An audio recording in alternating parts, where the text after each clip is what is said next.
الله غايتنا والرسول زعيمنا والقرآن دستورنا والجهاد سبيلنا والموت في سبيل الله أسمى أمانينا.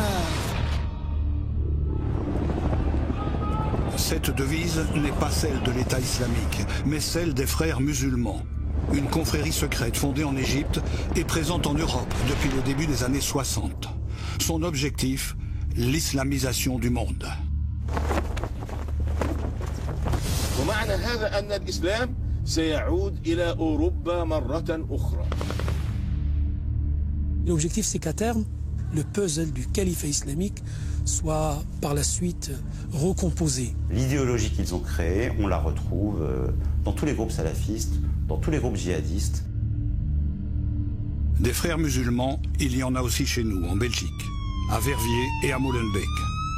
Pas très nombreux, ils sont connus pour être assez actifs. Qui sont-ils? Que veulent-ils? Pour le savoir, nous avons mené l'enquête. Les journalistes de la RTBF t'ont refusé de façon leur rencontre. Oui, je leur avais déjà dit bonjour. Mais les frères musulmans n'aiment pas s'afficher. Alors pour décoder et comprendre, nous avons été à la rencontre de 3 anciens frères musulmans.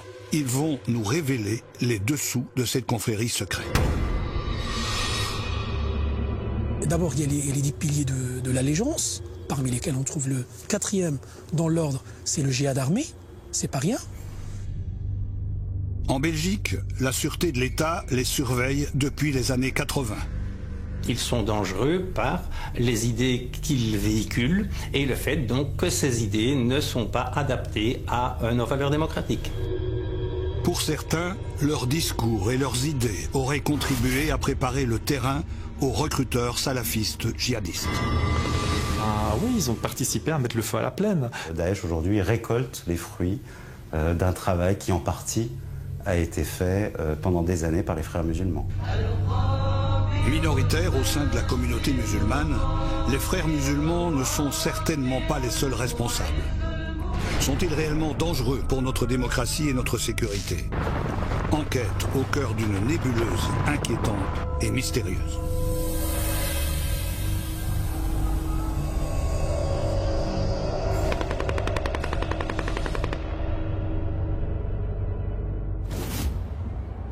Charleroi, février 2016. La première foire musulmane organisée en Wallonie s'ouvre sur fond de polémique. Des conférenciers sulfureux, voire interdits, et des organisateurs soupçonnés d'être des frères musulmans. C'est ici que nous décidons de commencer notre enquête. Nous avons été clairs avec les organisateurs. Ce qui nous intéresse, ce sont les frères musulmans. Et apparemment, avec ce thème, nous ne sommes pas les bienvenus. Ça permettrait que je prenne le don. Toujours après, il faudra attendre un petit moment. Ça va? Merci à vous. Le cadre dans lequel vous voulez faire votre reportage me dérange. Ça, c'est une certitude. Mais Ayoub Lamrini, co-organisateur de l'événement, va malgré tout nous laisser entrer. Il va même accepter de jouer le guide. Selon lui, l'objectif de la foire est d'œuvrer pour le vivre ensemble. Voilà, vous avez par exemple des dates, des petites choses tout à fait normales, je veux dire qui font partie du quotidien des musulmans. Vous avez aussi des librairies qui vendent donc toute une série d'ouvrages tout à fait ouverts à tout public. Nous avons examiné les stands de près. À l'étalage de certains d'entre eux, de nombreux ouvrages salafistes prônant une pratique rigoriste. Les grands idéologues de l'islam politique et ceux qui justifient le djihad armé sont là, disposés entre les produits de beauté et les articles vestimentaires. Côté conférence, c'est la même tendance. Parmi les invités, Abou Zaïd El Mokri, un orateur controversé pour ses propos antisémites ou négationnistes. الغرب المنافق الذي يركع لليهود ويخاف من اليهود ويسجد لليهود ويقدس الهولوكوست ويعتبر رقم 6000 حقيقة مطلقة وكل الديانات ممكن أن تناقش. Ce jour-là, cet individu n'aura pas l'occasion de répandre son fiel. La ville a pris un arrêté interdisant sa prise de parole. Pourquoi inviter ce genre de personnage quand on affirme œuvrer pour le vivre ensemble? Du côté des organisateurs, on semble jouer les innocents. Nous n'avons été qu'informés bien après sa déprogrammation de ces quelques éléments rapportés à son sujet. Donc vous n'étiez pas au courant au moment de l'inviter qu'il tenait ce genre de propos? Non, tout à fait. Donc ce sont des propos qui n'étaient effectivement pas connus du grand public. Ils sont ressortis et nous ne savons pas à l'heure actuelle juger de ces propos parce que nous ne les avons même pas encore entendus. Les organisateurs sont-ils vraiment naïfs? Ignorent-ils le pédigré de leurs invités? Abou Zaïd El Mokri est un député d'un parti islamiste marocain apparenté aux frères musulmans. Pour cette journaliste qui enquête depuis des années sur le sujet, il n'y a aucun doute, les organisateurs de la foire sont de la même mouvance. La Muslim Expo est la première tentative, à mon avis, des frères musulmans de s'implanter dans la région de Charleroi.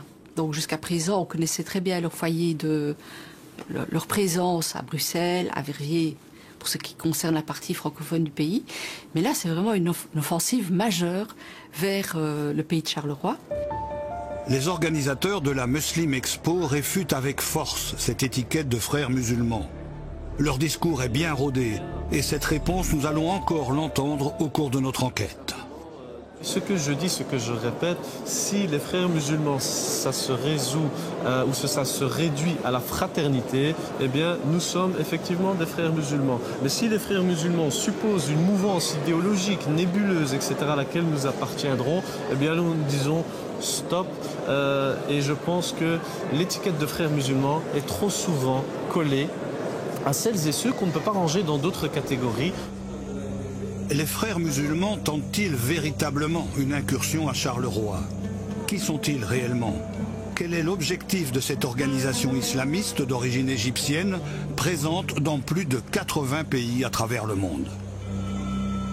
Pour eux, l'objectif, c'est de réislamiser la société par le haut, c'est-à-dire à partir de la conquête du pouvoir politique, de faire en sorte que la législation soit conforme avec la charia, avec le droit issu des textes sacrés et non pas avec le droit positif inspiré des diverses constitutions et législations européennes. Faire régner la charia, conquérir le pouvoir, les mêmes objectifs que l'État islamique. Qu'est-ce qui différencie la confrérie égyptienne du groupe terroriste?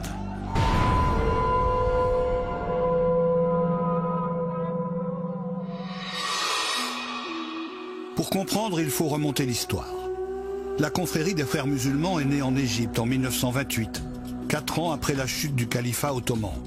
À cette époque, l'Égypte est sous influence britannique.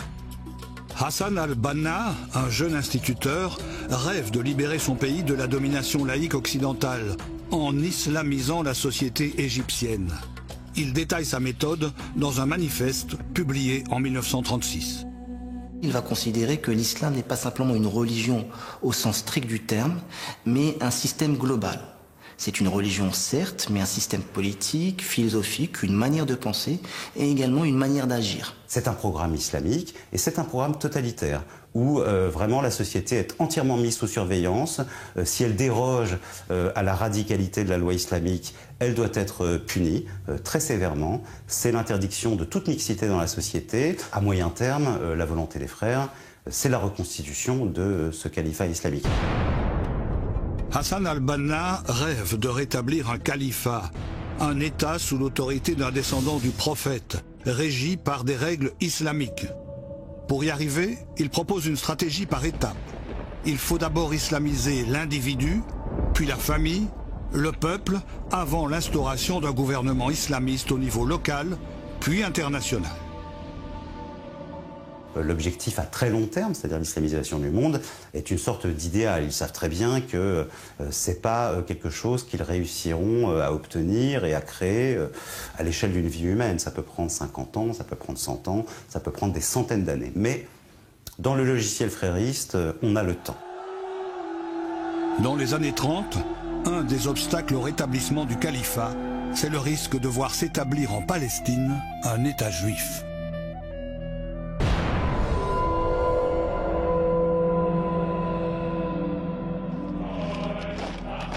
Financé par les nazis et donc influencé par leur antisémitisme, Une milice djihadiste composée de 1000 à 2000 personnes est créée vers 1938. Une branche paramilitaire secrète pour, entre autres, combattre le projet de création de l'État d'Israël. Il y a eu une lune de miel assez longue entre le nazisme et les frères musulmans. À l'origine même de la structure frériste, les nazis vont financer le premier appareil secret des frères musulmans, l'appareil secret étant l'appareil clandestin et terroriste de la confrérie, qui a toujours existé. En Égypte, le roi Farouk est renversé par Gamal Abdel Nasser, qui est soutenu par la confrérie. Mais une fois au pouvoir, Nasser va laisser tomber les frères musulmans et leur projet d'islamiser la société. وقابلت المرشد العام للإخوان المسلمين وقعد وطلب مطالب. طلب ايه؟ أول حاجة قال لي يجب أن تقيم الحجاب في مصر وتخلي كل واحدة تمشي في الشارع تلبس طرحة.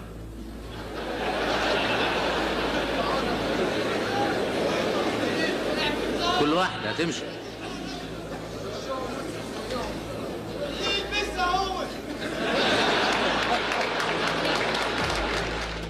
En 1954, Nasser dissout la confrérie. Saïd Qutb, figure intellectuelle des frères musulmans, est arrêté.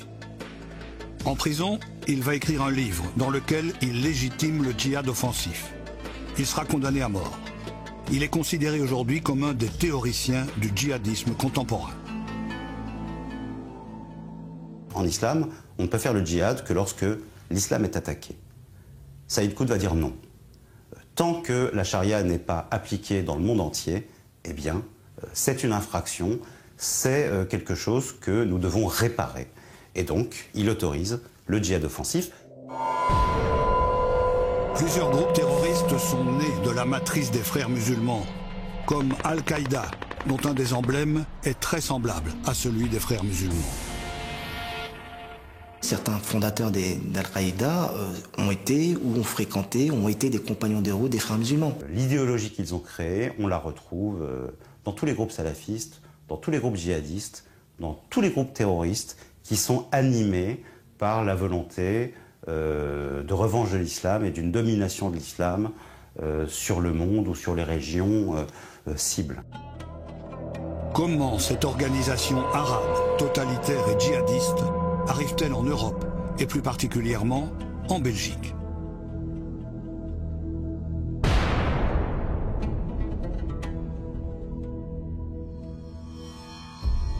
Le mouvement des frères musulmans s'est répandu dans tout le Moyen-Orient dès les années 30.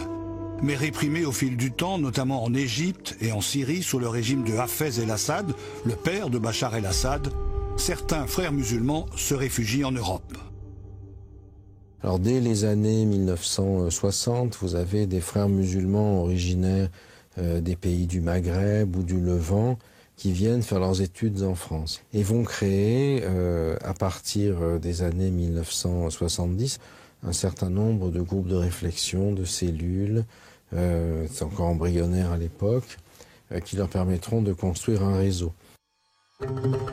Les frères musulmans s'installent partout en Europe et s'organisent. La Fédération des organisations islamiques en Europe chapeaute les différentes branches européennes. À Dublin, ils installent le Conseil européen de la fatwa et de la recherche. Sa mission, émettre des avis juridiques basés sur la charia pour les musulmans d'Europe. Ce conseil est présidé par un personnage important, Youssouf al-Qaradawi, un des idéologues les plus connus et les plus controversés des frères musulmans.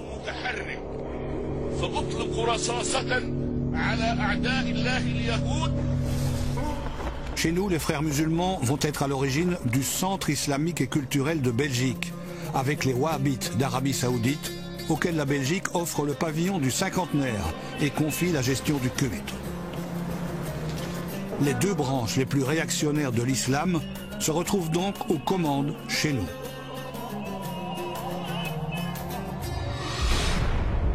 La présence des frères musulmans dans notre pays attire l'attention de la sûreté de l'État dès les années 80. La sûreté de l'État a été un des tout premiers services de renseignement à suivre la mouvance des frères musulmans, déjà fin des années 80, début des années 90. Pourquoi? Parce qu'on considérait que véhiculer ce type d'idées pouvait poser un problème et créer des problèmes de radicalisme et d'extrémisme en Belgique. On peut considérer que les activités des frères musulmans sont en fait des activités faites par une minorité de musulmans, mais qui prétend parler au nom d'une majorité silencieuse. Les premiers lieux où ils installent des mosquées sont deux villes dont on parle beaucoup aujourd'hui, Verviers et Molenbeek.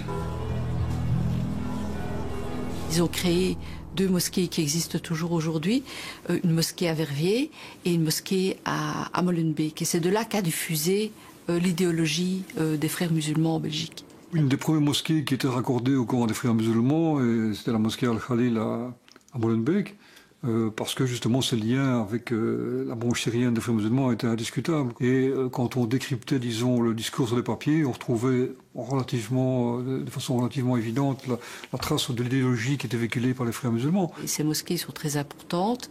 Celle de Verviers draine le plus grand public en Wallonie, en tout cas pour la prière du vendredi. À Verviers, la mosquée As-Sahaba et le Cessive, complexe éducatif et culturel islamique, qui occupent le même bâtiment, sont-ils toujours sous l'influence des frères musulmans? Pour le savoir, nous décidons de nous rendre sur place pour leur poser la question. Vous êtes des journalistes, vous êtes libres. Nous, à l'intérieur, c'est un lieu de culte qu'il faut respecter. On est ouvert. Laissez-moi vos coordonnées. Je vous donnerai de façon un rendez-vous. Pendant que nous tentons d'obtenir un rendez-vous, arrive l'imam, Frank Amin Hench, un converti. D'après plusieurs sources, il aurait prêté allégeance à la confrérie et serait donc bien un frère musulman formé dans un institut frériste européen. Mais avec nous, l'imam ne va pas accepter d'aborder ce sujet. Les journalistes de la RTBF t'ont refusé de façon leur rencontre. Oui, je leur avais déjà dit bonjour. Bonjour. Voilà, monsieur. Oui. Je dis normalement. Oui, ça va, vous allez bien? Oui. Ça va bien. Ils ne veulent pas voir le comité de gesto, ils veulent voir le CSIF de toute façon. Donc, ce sont deux choses différentes. Pardon? Nous voulez-vous voir vous? Oui, je sais. Donc, si c'est pour discuter du culte, comme je l'avais dit, il n'y a pas de problème pour ces questions-là. Oui, mais d'autres questions, ben, vous voyez avec Mohamed, alors c'est lui le chef à ce niveau-là. Je vais laisser la prière, donc on a besoin de moi. D'accord. De toute façon, on va vous voir. voyez. Nous n'obtiendrons jamais aucune interview. Mais par téléphone, Frank Amin Hench réfutera toute appartenance ou proximité avec les frères musulmans. Pourtant, le complexe éducatif et culturel islamique est membre de la Ligue des musulmans de Belgique, affilié à la FOI, Fédération des organisations islamiques en Europe, la branche européenne des frères musulmans. Nous n'en apprendrons pas plus. Nous aurions pourtant aimé leur demander si les frères musulmans en Belgique et en Europe suivent toujours les objectifs de Hassan al-Banna, le fondateur.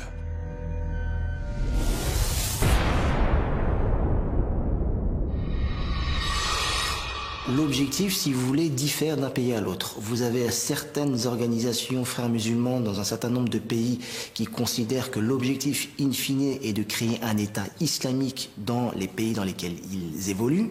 D'autres pays qui considèrent qu'il est important de mettre en place un minimum syndical islamique, c'est-à-dire un niveau minimum d'islamité en deçà duquel on ne peut pas descendre, et défendre leur identité lorsque cette identité est perçue par les frères musulmans comme étant remise en cause. Pour connaître l'objectif précis des frères musulmans pour l'Europe, nous avons été à la rencontre de 3 anciens frères musulmans. Tous les 3 avaient prêté allégeance à la confrérie. Tous les 3 y avaient des responsabilités. Aujourd'hui, Mohamed Louisi se bat avec sa plume. Il écrit pour alerter sur les activités des frères musulmans. Farid Abdelkrim. Après 15 ans chez les frères musulmans, cet islamiste est devenu humoriste. Avec de la dérision et beaucoup d'audace, il n'hésite pas à dénoncer les dangers de l'islamisme. Service sécurité, s'il vous plaît, tu ramènes la burqa. Le paradis, il ne faut pas perdre son temps et fouiller les vieilles dents. Mais t'inquiète pas, la burqa c'est high-tech, ça vient de Taïwan. Dedans, il y en a l'écran plasma. Et il y en a le sidéri, tu connais, c'est les canapés marocains. Toi, tu dors, les gens croient que tu es réveillé. Michael Privot, un Belge converti, toujours très actif au sein de la communauté musulmane. Depuis quelques années, il a pris ses distances avec les frères musulmans, tout en y gardant quelques amis. Tous trois vont nous aider à comprendre quel est le projet réel des frères musulmans en Europe.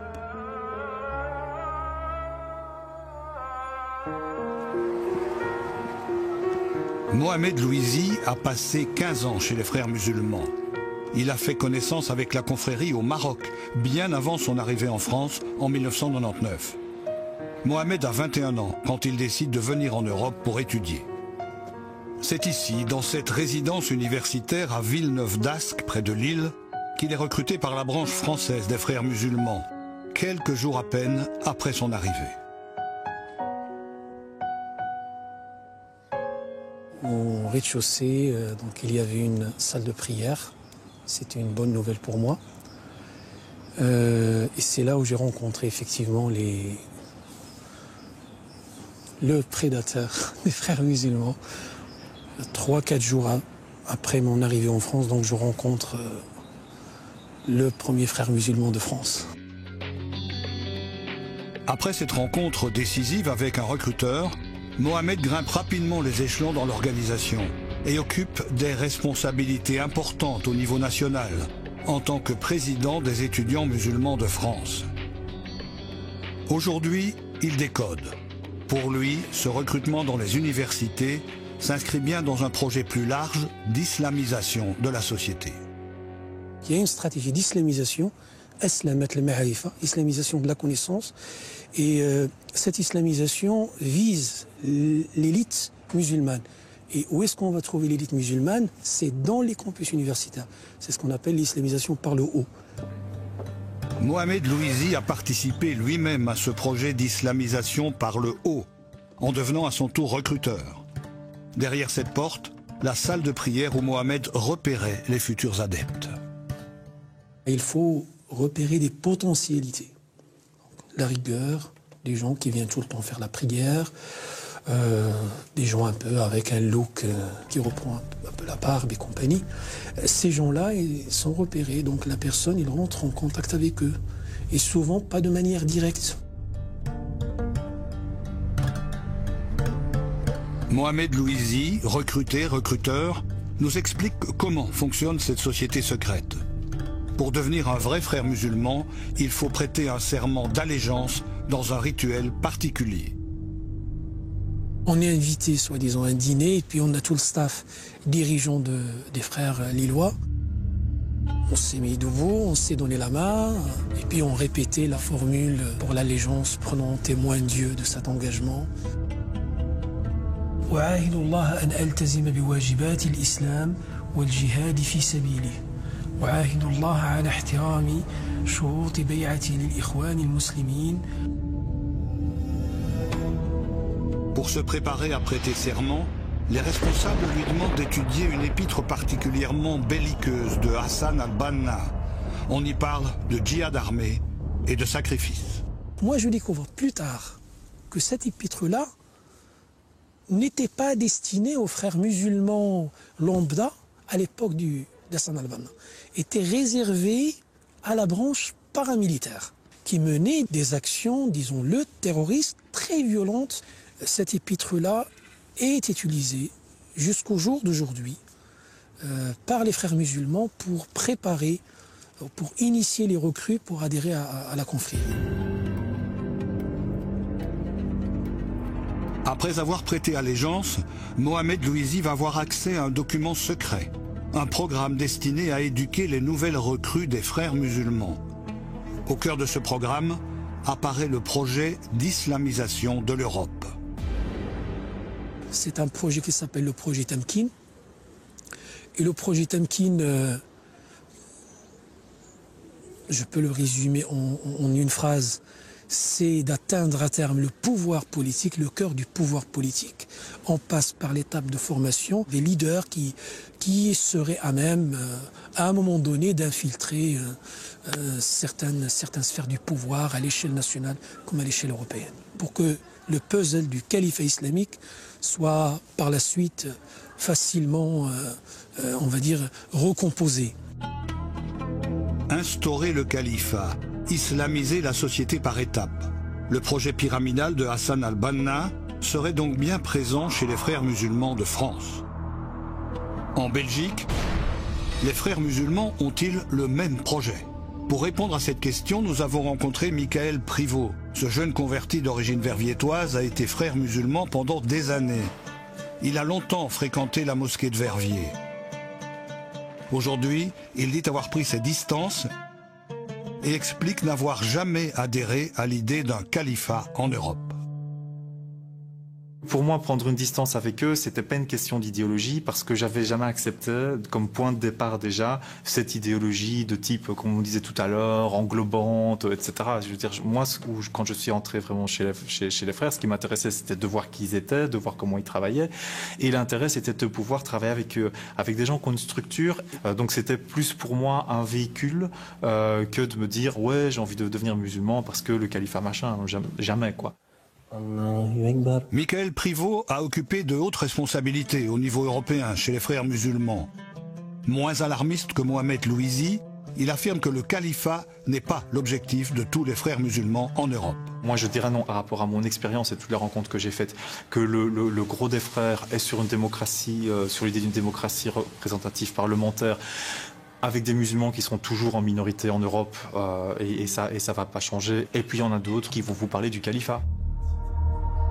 Dans la longue interview qu'il nous a accordée, Michael Privot donne une image plutôt positive de l'action des frères musulmans chez nous.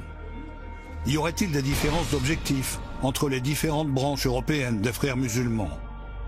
Pour en savoir plus, nous décidons de contacter les responsables actuels pour la Belgique.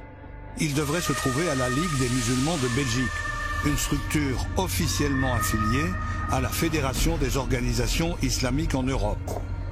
La LMB se situe à Bruxelles. Peut-être accepteront-ils de nous éclairer sur leurs objectifs réels. Oui, bonjour. On est bien à la Ligue des musulmans de Belgique? Il n'y a pas personne. Il n'y a personne aujourd'hui? Quand est-ce qu'on peut passer? Nous décidons de contacter Karim Chemlal, le vice-président de la Ligue des musulmans de Belgique. Il refuse de nous accorder une interview et s'offusque qu'on puisse associer la LMB aux frères musulmans. Dans cette interview accordée en 2013 sur le même sujet, il apparaît mal à l'aise et formule une réponse qui ressemble mot pour mot à celle que nous avons reçue à la Muslim Expo de Charleroi. On vous a accusé d'être aussi un frère musulman. On est frère en islam. Exactement. Ça c'est sûr. On est frère en islam. Réponse à donner aux journalistes qui vous posent cette question-là. Tous ceux qui sont là. Donc, je suis un frère musulman pour un autre frère musulman. Exactement. Donc il y a une fraternité. Il y a des sœurs musulmanes, des frères musulmans. Donc voilà. Donc comme réponse à ça. Le vice-président de la LMB noie le poisson. Pourtant, pour Farid Abdelkrim, cet ancien frère musulman français, il n'y a aucun doute. Il a très bien connu et fréquenté Karim Chemlal au sein de l'organisation. Alors je suis sûr pour Karim Chemlal que c'est un frère musulman. Garanti, tamponné, frérot à 1000%. Et je me suis rendu compte qu'avec les frères musulmans, on affectionnait plus l'hypocrisie institutionnalisée que le message ou que le discours franc et honnête. Le discours franc et honnête est considéré par certains comme un manque de respect, comme une tare comportementale. Et avec le temps, je me suis rendu compte que non, les mecs ils se moquent du monde. Donc qui dit se moquer du monde, c'est se moquer des musulmans, c'est aussi se moquer de l'islam, je suis désolé. Hypocrisie, culte du secret, il y en a pourtant bien un qui parle clairement et qui ne se cache pas. C'est Youssouf Al-Qaradawi, le président du Conseil européen de la fatwa et de la recherche. Il n'a pas peur d'afficher ses ambitions pour l'Europe. ومعنى هذا أن الإسلام سيعود إلى أوروبا مرة أخرى. ربما يكون الفتح القادم إن شاء الله هو فتح الدعوة والفكر، ليس من الضروري أن يكون الفتح بالسيف. Le discours date de 1999. Youssouf Al-Qaradawi, cet Égyptien, est-il toujours une référence pour la Fédération des organisations islamiques en Europe? Nous les contactons par téléphone. Allô? Oui, bonjour. Notre interlocuteur nie tout lien avec les frères musulmans mais confirme la référence et fait l'éloge de Youssouf al-Qaradawi. Globalement, c'est quelqu'un qui est mal connu. Pour moi, il est dans l'air du temps par rapport à la démocratie, aux valeurs universelles des droits de l'homme, aux libertés, tout ce qu'on veut, aux droits de la femme. Plein de choses comme ça, ces propos sont extraordinaires. سلط عليهم طوال التاريخ من يؤدبهم نتيجة إفسادهم.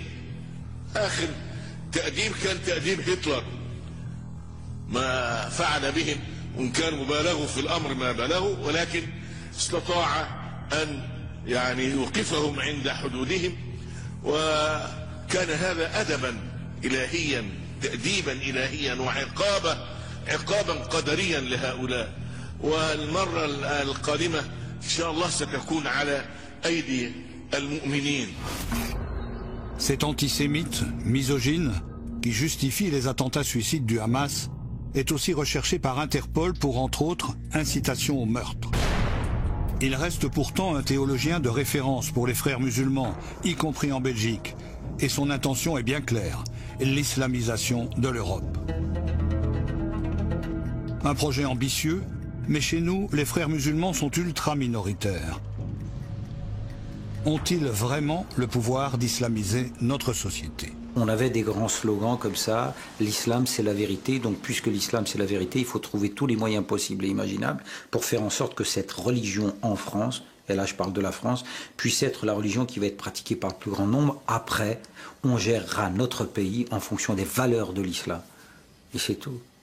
Mais après, quand on demande concrètement, oui, mais ça passe par quoi? On va islamiser la jeunesse. Ok, mais vous avez du mal à l'islamiser la jeunesse. Ouais, c'est vrai, mais on a grand espoir. Ok, vous avez grand espoir. C'est pas un projet politique, ça. Il y a vraiment beaucoup de branquignoles, de baltringues et de rigolos au sein de l'UOIF, je le dis. Et j'en ai fait partie. J'ai été un rigolo, un branquignol et un baltringue, pour le dire comme ça rapidement. Donc voilà, faut être sérieux. Quelle influence ces branquignoles de l'islamisme pourraient-ils réellement avoir en Europe?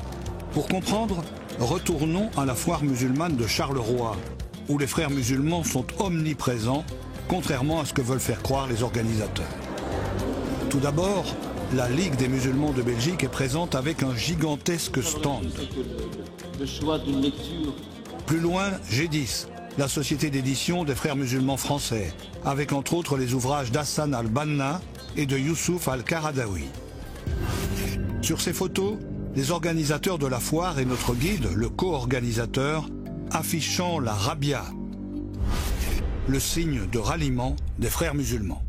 Et aujourd'hui, un peu comme la quenelle de Dieudonné, c'est devenu un identifiant qui permet de s'identifier sans que le plus grand nombre ne s'en soucie ou ne le remarque, entre eux. Voilà, donc c'est évidemment le signe frériste actuel qui permet, c'est un signe de ralliement. À Charleroi, nous sommes donc bien au bon endroit pour prendre connaissance du genre de discours que les frères musulmans diffusent.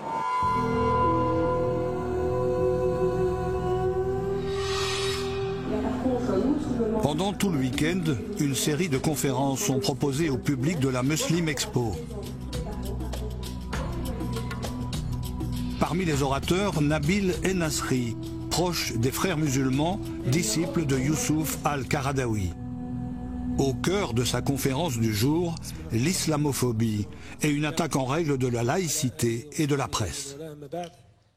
Mais je vais essayer de cibler mon intervention sur un défi en particulier, qui est le défi de l'islamophobie, puisqu'il est au croisement de pas mal d'éléments. On a été jusqu'à instrumentaliser la laïcité pour la dénaturer, la falsifier et en faire un instrument de stigmatisation des droits des musulmans. Et bien ça devient rentable, malheureusement, de taper sur les musulmans. Ce qui fait que vous allez avoir une succession de unes dans Le Point, l'Express, Marianne, qui fait que certains ont intérêt à exploiter cette peur à des fins financières. Pour les experts, ce genre de discours est typique de la rhétorique des frères musulmans. Si le racisme anti-musulman est une réalité qu'il faut combattre, le concept d'islamophobie serait récupéré et instrumentalisé par les islamistes pour empêcher toute critique de l'islam. à travers cette revendication ou cette lutte contre l'islamophobie, il y a l'idée que l'islam ne peut pas être attaqué. L'islamophobie est une arme contre les non-musulmans qui critiqueraient l'islam, c'est aussi une arme contre ceux des musulmans dont ils ont le sentiment qu'ils ont une interprétation erronée de l'islam, c'est-à-dire une interprétation qui n'est pas la leur. Aux côtés de Nabil El-Nasri, une représentante du CCIB, le collectif contre l'islamophobie en Belgique. Nous avons contacté ce collectif pour leur demander s'ils instrumentalisent l'islamophobie pour empêcher la critique de l'islam. Agib El-Hajaji, fondateur et porte-parole du collectif, a accepté de répondre, tout en précisant qu'il n'a rien à voir avec les frères musulmans. On ne fait pas de lien entre la critique de l'islam, qui est quelque chose de tout à fait autorisé, légitime, et c'est même des choses qui se font dans notre société, et puis ce qui relève du champ de l'antiracisme, qui ça est véritablement condamnable, et pour lequel il est vrai, nous estimons aujourd'hui que la Belgique ne fait pas suffisamment. Pourtant, sur le profil Facebook du CCIB, nous avons trouvé ce post. Comment construire l'islamophobie?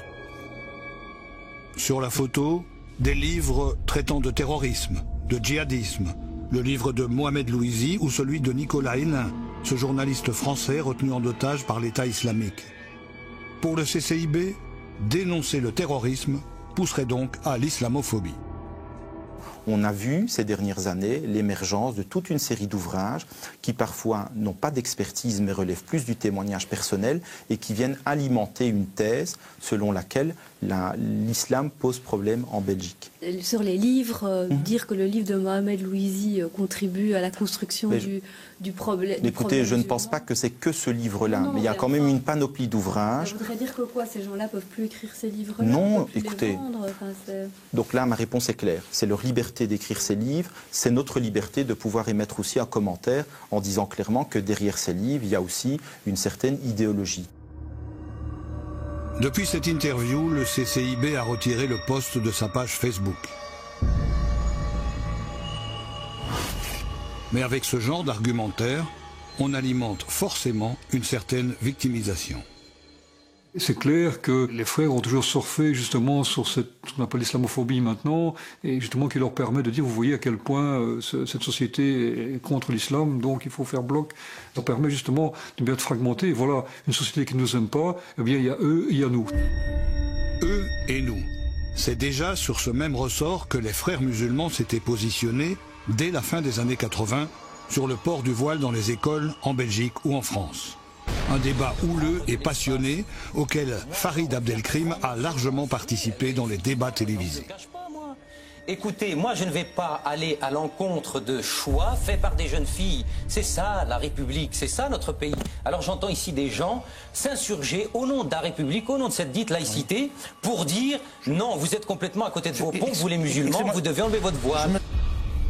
Aujourd'hui, il revient sur son combat de frères musulmans. La question du hijab, au bout d'un moment, il y en a ras-le-bol. J'ai raconté des conneries. Je me suis comporté parfois, excusez-moi l'expression, comme un connard. L'admettre, c'est pas dire que je le suis, c'est admettre qu'à un moment donné, l'erreur est humaine. Eh ben non, chez les frères musulmans, cette erreur-là, on ne veut pas en parler. C'est pas un truc fondamental pour être un bon musulman ou une bonne musulmane.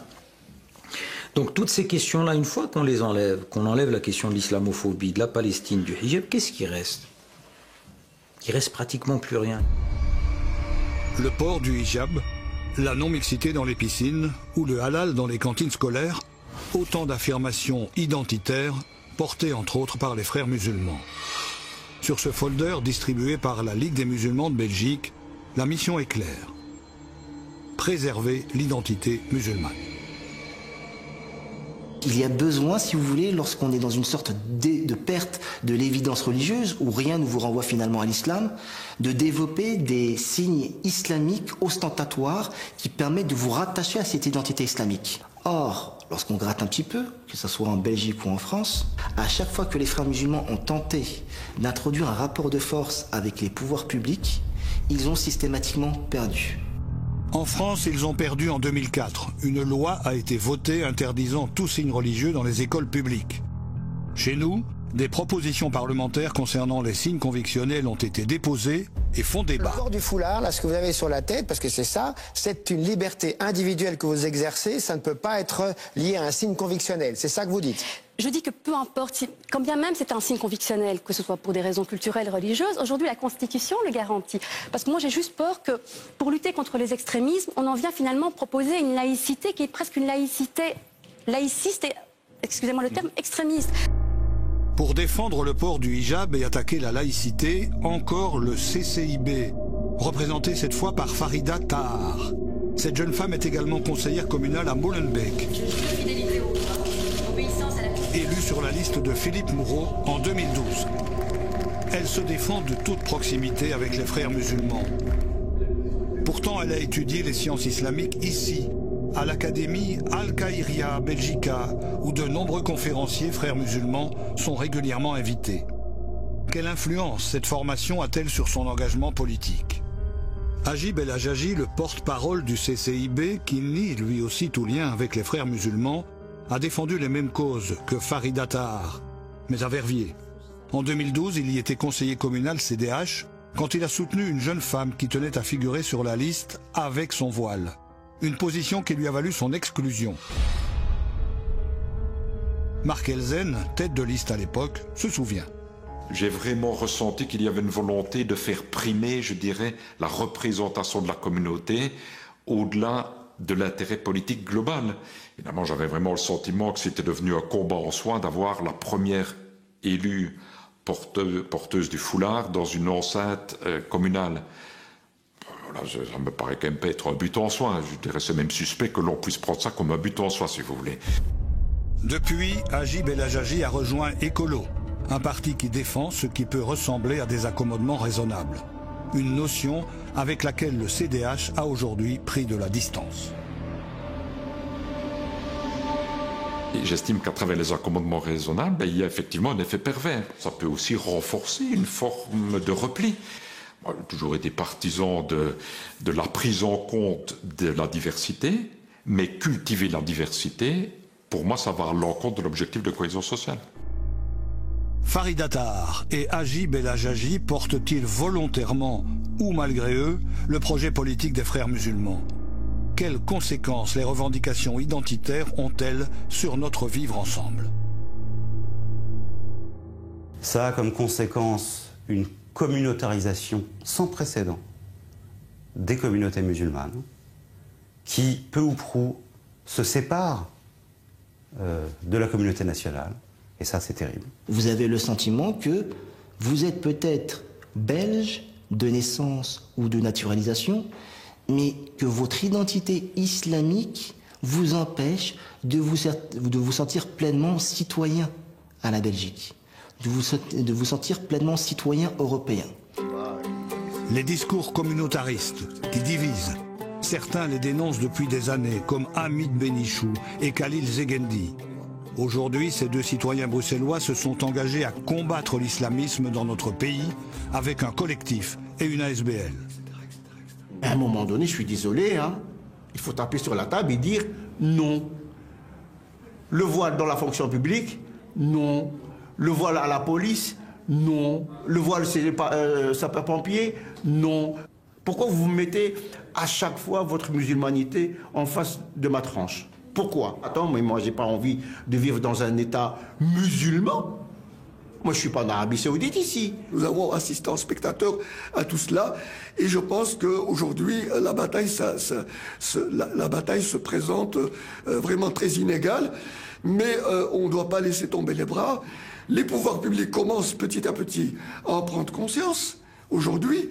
Mais il va falloir quand même leur donner des outils pour qu'ils puissent comprendre qui est derrière tout cela. Les frères musulmans, ils ne sont pas bêtes, hein, c'est des gens très intelligents. Ils ont profité de la faille de la neutralité pour revendiquer tout ça.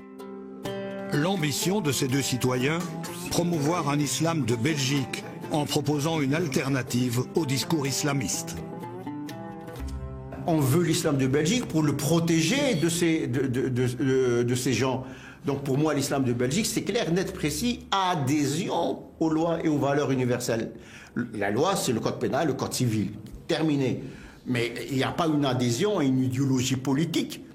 qu'elle soit islamiste ou pas, ça non, c'est la loi de l'humain qui prime sur la foi. Clair, c'est net, c'est précis. Nous avons des rendez-vous qui se dessinent maintenant avec des hommes politiques, des parlementaires, des ministres, etc.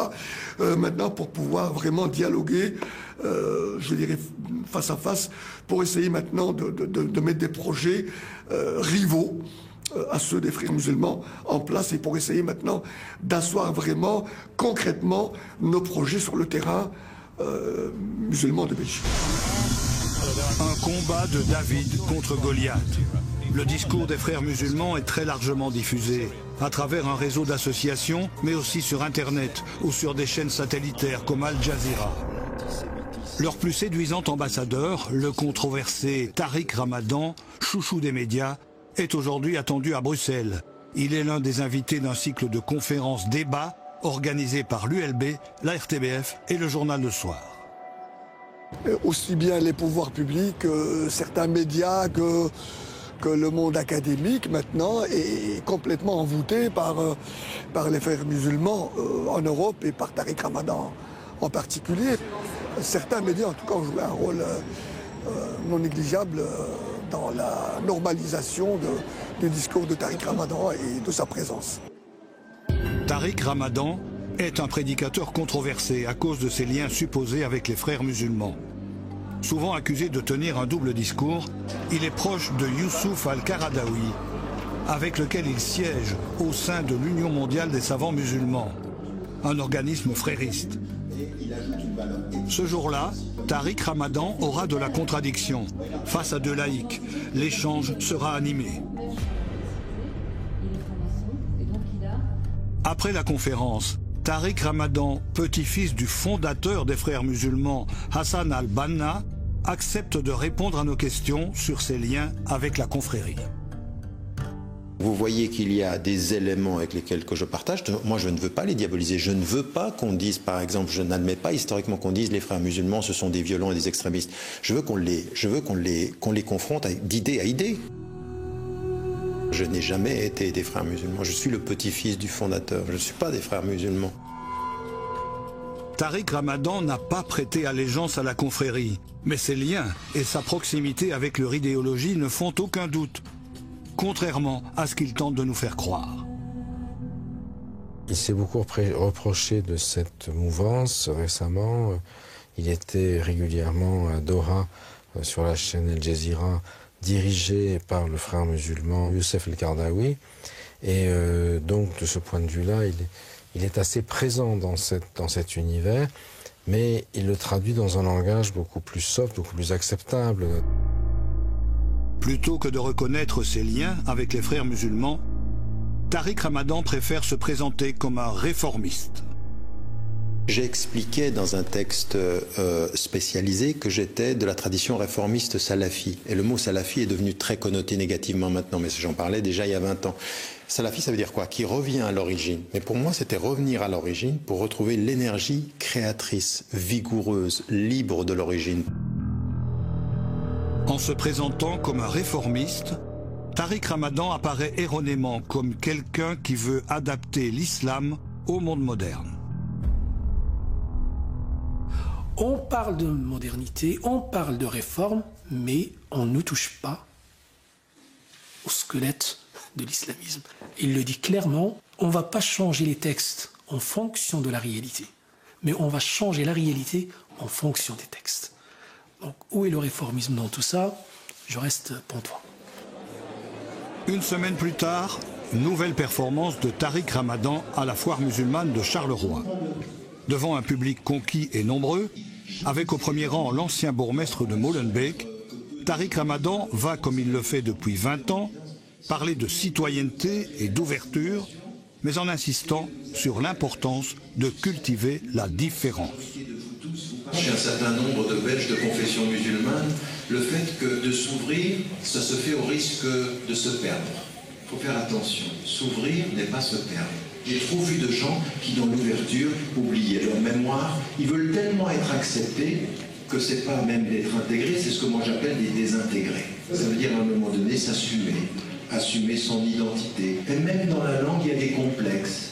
Il y en a à condition avec des gens qui ne sont pas de leur confession, ils disent bonjour et pas salam alaikum. Pourquoi est-ce que tu apportes de ta langue? Pourquoi est-ce qu'on est en train de détruire la langue arabe? Appeler à la citoyenneté en nourrissant un sentiment de perte d'identité. Revendiquer le voile, le halal, la non-mixité. Ces discours clivants qui poussent au communautarisme, au repli sur soi, n'ont-ils pas contribué en partie à préparer le terrain aux recruteurs salafistes djihadistes?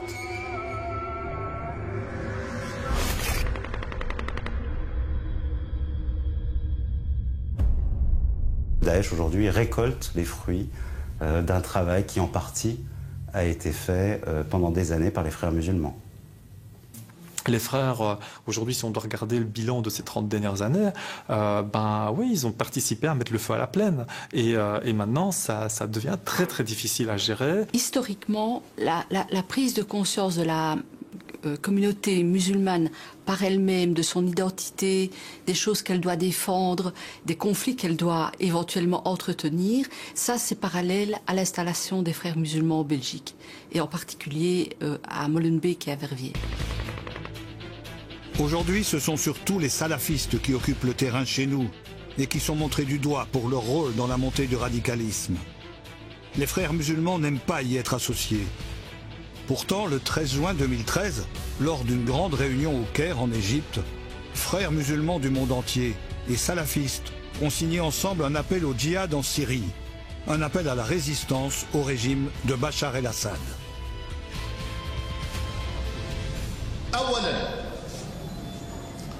وجوب الجهاد لنصرة إخواننا في سوريا.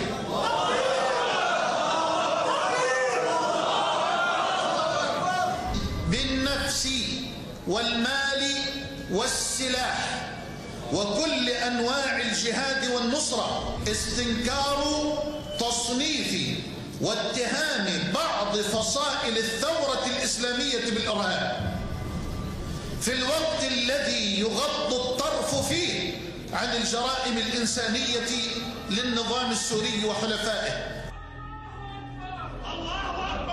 Ce rassemblement-là a donné une légitimité religieuse au départ en Syrie. On ne peut pas dire que l'impact est total, mais on ne peut pas le nier non plus.